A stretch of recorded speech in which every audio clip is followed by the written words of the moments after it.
but had the potential to do so. In other words, it's an accident that was just barely avoided. Near misses provide an opportunity to learn and improve safety practice. What might cause a near miss?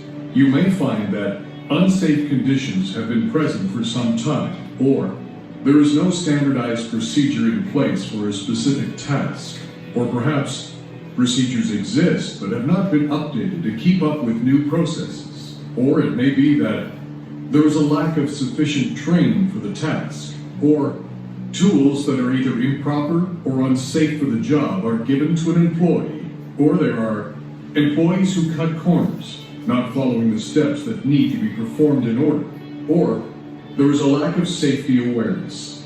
This can include not looking for coworkers in the immediate work area, or not checking a work area for things like pinch points prior to beginning their work. At Bird Construction, we report near misses because they provide valuable lessons.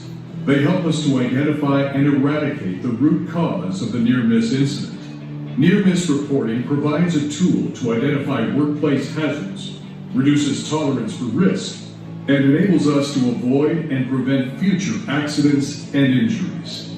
Therefore, reporting near misses is crucial to establishing and continuing safe practices within the workplace. Let's take a closer look at near miss reporting. If you're involved in a near miss incident, what should you do? 1. Make sure the scene is secure and implement corrective action immediately, if safe to do so. 2. Report it to your supervisor. 3. Fill out a near miss card. 4. If required, participate in any follow-up investigation. Remember, near misses can provide valuable lessons, but only when they are reported.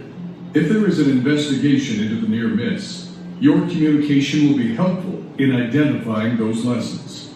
Supervisors and workers need to be aware that there are 4 goals in any near miss investigation.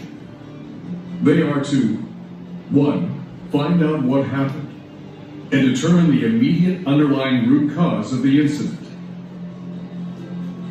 2. Rethink the safety hazard. 3. Introduce ways to prevent a reoccurrence. And 4. Establish training needs. To accomplish these, your near-miss management program must have these 7 elements. 1. Identification. Conduct an investigation as soon as possible following the event. Identify and control safety or health hazards before they cause a more serious incident. Gather facts, look for witnesses, and ask for input, and record the scene with photos or sketches for future training or communications to other employees. All investigations will focus on prevention of future incidents, not placing blame. Remember, when in doubt, consider the incident as a near miss. 2. Disclosure. Employees will not be punished for reporting a near miss incident. Instead, they will be trained in a proactive safety culture that encourages full disclosure. A good safety culture promotes open communication. That also means that management models desired behavior so other employees understand that workplace safety is essential. Clearly and consistently communicate performance expectations about safety, and spell out the goals in terms of the cost and frequency of accidents and injuries. Accordingly, employees will feel comfortable reporting near misses and not fear disciplinary action or peer pressure for reporting. 3. Distribution. Management will support decisions relating to corrective actions.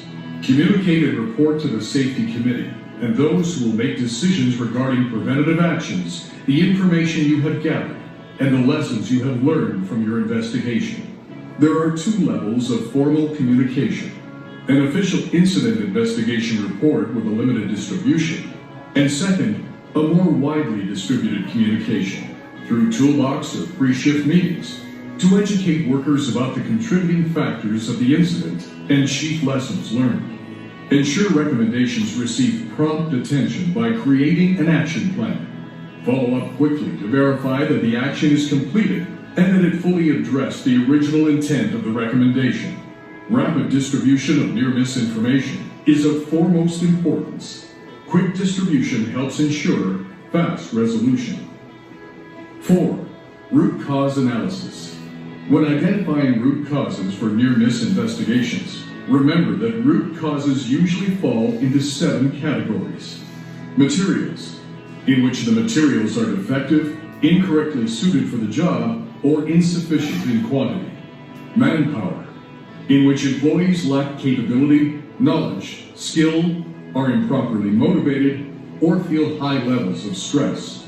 Machine or equipment, which includes incorrect tool selection for the job, poor maintenance, poor placement, or defective equipment.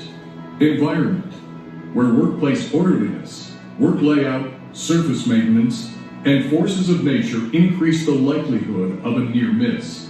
Management, which insufficient management involvement, inattention, lack of communication, or stress demands contribute to near-miss incidents.